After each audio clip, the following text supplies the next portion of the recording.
दोस्तों, stock market के बारे में मैंने आपको 4000 वीडियोस दिए हैं। मैं पिछले 22 सालों से स्टॉक मार्केट की ट्रेनिंग दे रहा हूं। स्टॉक मार्केट या कोई भी करियर आप क्यों करना चाहते हैं? क्योंकि आप पैसा कमाना चाहते हैं। अब यहां पे इस वीडियो में हम लोग बात कर रहे हैं कि पैसे को कभी हमने समझा है? पैसे के साथ हमारा रिलेशनशिप क्या है? What is our relationship with money? इस सीरीज पे मैं काम कर रहा हूं। अभी राजस्थान में उदयपुर में 12 जनवरी को एक सेमिनार भी है जिसमें हम लोग बात करेंगे कि हमारा पैसे के साथ रिश्ता क्या है। तो दोस्तों, सबसे पहला सवाल आता है कि पैसा आखिर है क्या चीज? पैसा इंसान के दिमाग का बनाया हुआ एक टूल है, एक आइडिया, एक विचार, जिसने हमारा काम आसान कर दिया। क्योंकि आप पहले गेहूं देके जानवर, जानवर देके गेहूं, जानवर देके मसाला, मसाला देके गेहूं, ऐसे बार्गेन करते थे। और आपको बोरी बोरी भर के अनाज ले जाने होते थे और देखना पड़ता था किसको किस चीज की जरूरत है, वो लोग आपस में एक्सचेंज कर पाएंगे। फिर करेंसी नाम की चीज आई। और करेंसी, जब तक कोई सिस्टम थोड़ा शुरुआत में होता है तब तक वो बड़ा ट्रांसपेरेंट होता है, सब लोगों को वो चीज समझ में आती है, क्लियर क्लियर। और बाद में सरकारें बदली, फिर सिक्के आ गए, फिर मुद्रा आ गई अलग अलग तरह की, फिर सरकारों के अपने नोट वगैरह, हर जगह की अपनी करेंसी आ गई। और ऐसे करके हम ये मानने लगे कि पैसा सुरक्षा का एक सबसे बड़ा साधन है। तो फिर पैसा किस किस चीजों के कौन कौन सी चीजों के लिए आपको चाहिए? तो आपको रोटी कपड़ा और मकान के लिए चाहिए। रोटी कपड़ा मकान हमारा ठीक ठाक चल ही रहा था, लेकिन उसके बाद हमने उसको एक नए लेवल पे रिफाइन करके कहाँ लेके गए? कपड़ों में चाहिए हमको फैशन, मकान में चाहिए हमको बंगलो जितना बड़ा बन सके, क्योंकि हमने अपनी पहचान को उसके साथ जोड़ लिया। और हम ये सोचते हैं कि अगर घर का मकान है तो मेरे बच्चों की सुरक्षा रहेगी भविष्य की। तो ये मकान वाली चीज को कभी आपने गौर से सोचा है कि क्या मकान सच में सुरक्षा देता है? क्या आपने ऐसा दिखा है कि जिनके जमीन और मकान है वो परिवार बड़ी खुशहाली से जी रहे हैं, उनके पास कोई डर, कोई तनाव नहीं है? ये बात आपने सुनी तो है, पर क्या ये सच है? ये सवाल मैं आपसे एक 10 सेकंड आंखें मूंद के सोचने को कहता हूं, या फिर इस वीडियो के बाद जरूर सोचिएगा कि क्या आपको ऐसे कोई लोग दिखाई दिए हैं जिनके पास 10 एकड़, 20 एकड़, 50 एकड़, 100 एकड़ की जमीन है, और वो भी पूरी जिंदगी इधर उधर लोगों की टांग खींचते हुए, लोग उनकी टांग खींच रहे थे, फिर वो बच्चों को भी उन्होंने जोत के रखा, लगाए रखा, और उन बच्चों के बच्चे भी उसी परंपरा में जी रहे हैं? क्या ऐसा भी कोई केस आपने देखा है, या फिर ऐसा नहीं है, मैं अपने ही किसी भ्रम में गुम हूं? तो दोस्तों, हमेशा ये चीज देखनी होगी कि मकान की ये बात परंपरा आई कहाँ से। पहले तो हम नोमड्स थे सारे, वांडरर था, इंसान भटकता रहता था, गुफाओं में रहता था, यहाँ वहां से अपना फल वल या शिकार करके खा रहा था, पी रहा था। फिर खेती शुरू हुई। खेती जब शुरू हुई तो उन्होंने एक ही जगह रह के और कुछ अनाज बोना शुरू किया। अनाज बोना शुरू किया तो पहली बार इंसान को डर लगा, फ्यूचर की चिंता हुई, क्योंकि उसने आसमान की तरफ देखा और सोचा कि अगर बारिश आई तो ठीक है, बारिश नहीं आई तो क्या होगा? तो हमने घर बनाए, घर से गांव बने, गांव में सब लोगों ने अपना अपना काम बांट लिया। तो कुछ लोग अनाज उगा रहे थे, कुछ लोग कपड़ा बना रहे थे, कुछ लोग लोहे से टूल्स बना रहे थे, कुछ लोग शिक्षा दे रहे थे, कुछ लोग भगवान की पूजा कर रहे थे, कुछ लोग गांव की सुरक्षा कर रहे थे। ऐसे करके पूरा सिस्टम बना। अब उस गांव में जितने लोग रहते थे उतने ही लोग रहते थे। और धीरे धीरे बाद में व्यापार भी शुरू हुआ, तो व्यापार के लिए कुछ लोगों का आना जाना बनता था। पर ऐसे बाहर के लोग ज्यादा नहीं आते थे कि किसी को आप मकान किराए पे दो। तो नए मकान नहीं बनते थे। वो जो जमीन थी बाप की, वही बंटवारे में भाइयों को देने वाला था, और बेटी तो शादी करके जाने वाली थी। तो यहां से मकान के बारे में एक बात शुरू हुई कि यार, एक बेटा पैदा होगा तो उसको हिस्सा मिलेगा, मकान हिस्से में मिलेगा, तो हमारा घर सुरक्षित, हमारा भविष्य सुरक्षित रहेगा। नहीं तो हमारे घर सर पे छत नहीं रहेगी। तो दोस्तों, कहानी वहां से शुरू हुई थी। वो कहानी हमारे जीन्स में चलती चली आ गई, और धीरे धीरे धीरे धीरे सीन बदलते चले गए। फिर आया नौकरी का दौर। पहले खेती सबसे अच्छा मानते थे, व्यापार व्यापारी करते थे, वैश्य समाज करता था, क्षत्रिय अपना राजा की नौकरी करते थे, है ना, और बाकी सफाई करते थे, बाकी शूद्र समाज के लोग। तो वो सबके बीच में कोई ऊंचा नीचा नहीं था, लेकिन हमने फिर भी बना डाला। तो जब हमारे मन में तृप्ति नहीं होती है तो हम कंपैरिजन में दूसरे लोगों को इंटिमिडेट करना चाहते हैं, उनको छोटा साबित करना चाहते हैं ताकि हम बड़ा महसूस कर सके। चलिए, तो अभी बात हो रही थी कि मकान का बात कहाँ से आया कि अगर पिताजी खेत में से हिस्सा न दे और घर में अगर एक हिस्सा न दे तो आपका परिवार कहाँ रहेगा, क्या करेगा, इसका अता पता नहीं था। और उसके बाद नौकरी जब शुरू हो गई तो लोग अपने गांव को छोड़ के बाहर निकलने लगे, बाहर वो सरकारी नौकरी करते थे, प्राइवेट जॉब्स करते थे, और जिंदगी बदलते बदलते फिर वहां पे पैसे का रोल आया। कि एक जमाना मैंने ऐसा देखा था आज से 50 साल पहले कि अनाज वनाज और सब्जी वब्जी की कोई खास कीमत नहीं थी, आप किसी के खेत से मांग लो आपको दे देंगे, लेकिन पैसे की वैल्यू थी। शादी में 11 रुपए, 21 रुपए, 51 रुपए का लिफाफा भी करते थे तो वो सोचते थे कि कितना करे कितना नहीं करे। फिर उसके बाद धीरे धीरे धीरे धीरे ये चीज बनी कि 92 में जब ये लिबरलाइजेशन हुआ और हम विदेशों के संपर्क में आए और आईटी के जॉब्स क्रिएट हुए, लोग बाहर गए, उन्होंने दूसरे तरह की जिंदगी देखी। ऐसे देशों में गए जहां पे खेती नहीं थी, जहां पे सर्विस इंडस्ट्री ज्यादा थी, तो वहां पे लोगों को अच्छी खासी सैलरी मिलने लगी। और जब ये 1 लाख, 2 लाख, 3 लाख रुपए महीने की सैलरी मिलने लगी तो उस तरह का खर्च, उस तरह की लाइफस्टाइल सामने आई। जब वैसी लाइफस्टाइल सामने आई तो हम घूमने फिरने लगे, हम लोग डाइनिंग आउट करने लगे, खाने पीने पे, अपनी लग्जरी पे पैसा खर्च करने लगे, कार पे पैसा खर्च करने लगे, गाड़ी पे, फोन पे पैसा खर्च करने लगे। और अब धीरे धीरे दोस्तों जिंदगी पूरी तरह बदल गई है। मैं अगर बचपन से लेकर अभी तक देखता था तो मुझे दिखता था पहले रोटी कपड़ा मकान का खर्च 70-80% होता था, 10-20% की सेविंग होती थी। अब ये हालत हो चुकी है कि आपका रोटी कपड़ा मकान का हो सकता है आपकी इनकम में से खर्च वो 20-30% हो, 40% आप लाइफस्टाइल पे खर्च कर रहे हैं। और अब जब आप मकान खरीदने जा रहे हैं तो मकान खरीदने का जो अमाउंट है वो बहुत बड़ा हो चुका है, क्योंकि बिल्डर अच्छे से पैसा कमा रहा है। मकान की डिमांड, मतलब वो झूठ फूलते फूलते फैलते फैलते इतना हो गया है कि हमारे हाथ से चीजें बाहर चली गई है।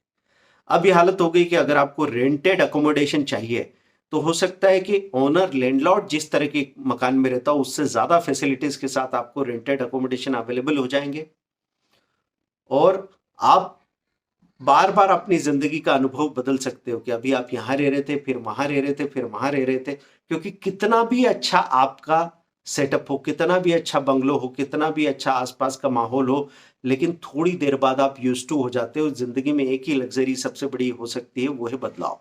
आप अपने ही मकान में रहते हैं तो भी आपको यहां से भाग के दौड़ के कहीं बाहर घूम के आना पड़ता है, और वहां भाग के भटक के थक के वापस जब घर आते हैं तो आपको पता लगता है यार घर में सुकून अलग ही है। ठीक है, तो अब मैं यहाँ पे बात कर रहा था कि मकान के बारे में जो हमारी सोच बनी है, वो सोच को कभी हमने क्वेश्चन किया क्या?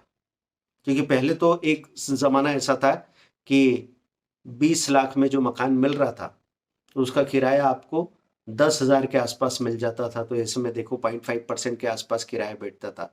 बाद में धीरे धीरे फ्लैट की कीमत 1 करोड़, 1.25 करोड़, 1.5 करोड़ हो गई, और वही फ्लैट आपको किराए से मिल रहा है 25,000, 30,000 रुपए महीने में। तो आपको जो रेंट मिल रहा है वो 0.2-0.3% के आसपास मिल रहा है। दोस्तों ये जो इम्पोर्टेंट डिस्कशन क्यों है इतना इम्पोर्टेंट, क्योंकि पैसा आपको कहीं वर्ल्ड बैंक से नहीं मिलेगा। हम अपनी जिंदगी में इंतजार कर रहे हैं कुछ हो जाने का, और हर एक इंसान ने कभी अपने आप से ये सवाल नहीं किया कि मेरा 1 लाख से 1 करोड़ रुपया मेरे हाथ में आ गया है तो भी मेरी जिंदगी में खुशी आने के बजाय तनाव बढ़ गया है, डर बढ़ गया है। लोगों के साथ रिश्ते मेरे और मधुर बनने थे मीठे होने चाहिए थे, कॉन्फ्लिक्ट फ्री होने चाहिए थे, निर्विरोध होने चाहिए थे, वो नहीं हो रहे। तो आगे कौन सा ऐसा नंबर है जहां पे जाके ये चीज हो जाएगी?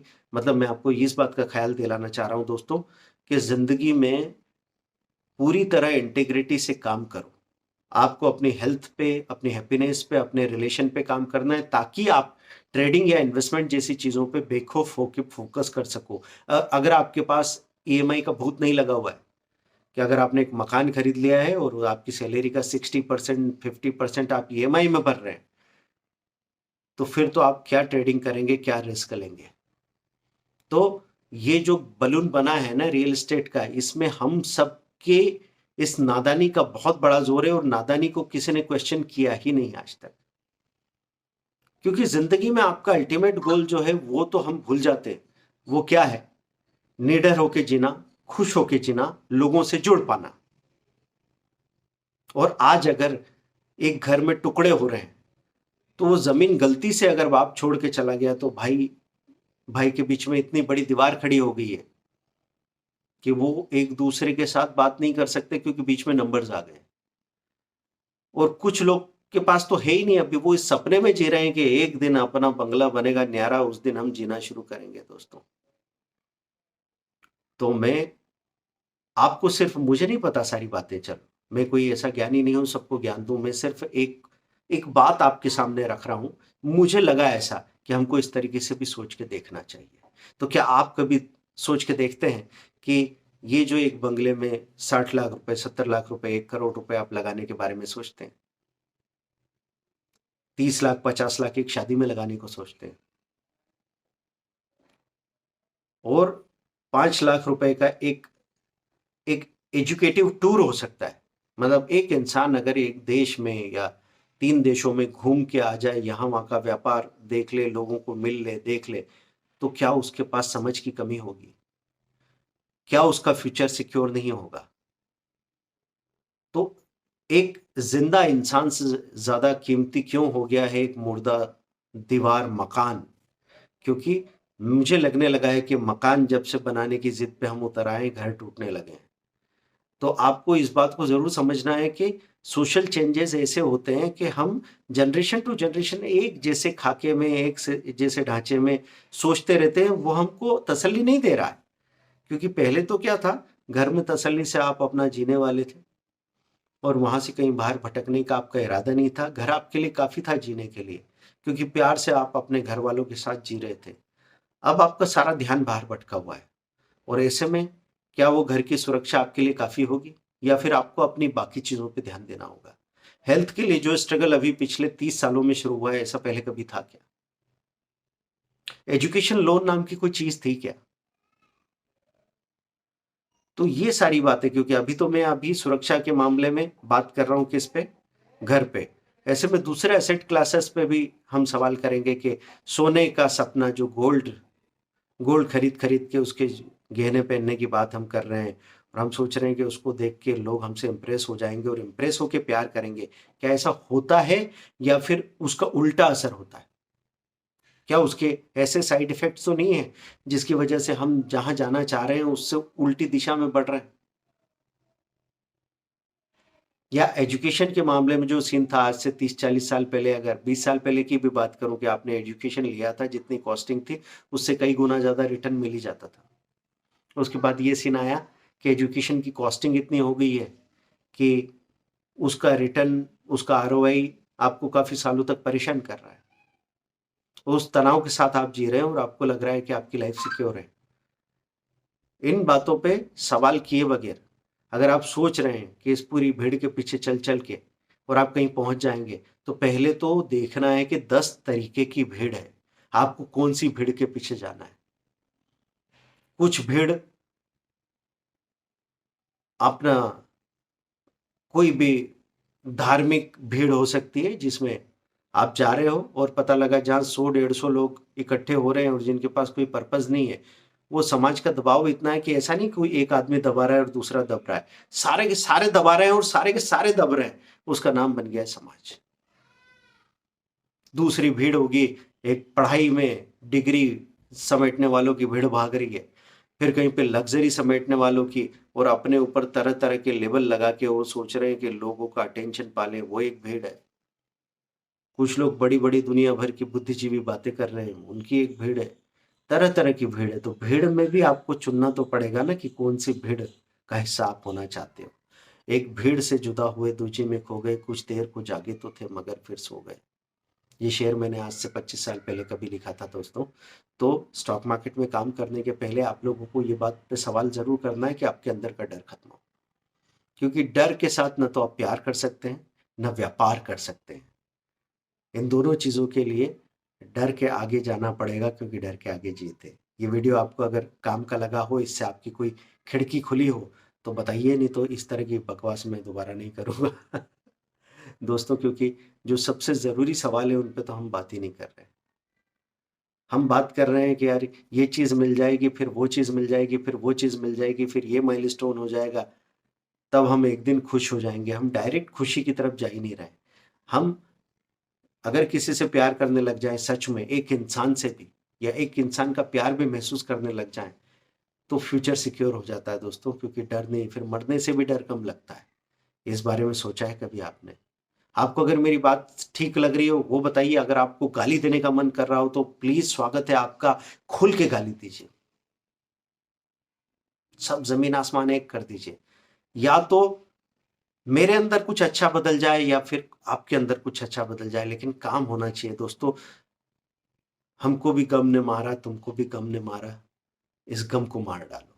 थैंक यू, मिलते हैं अगले वीडियो में।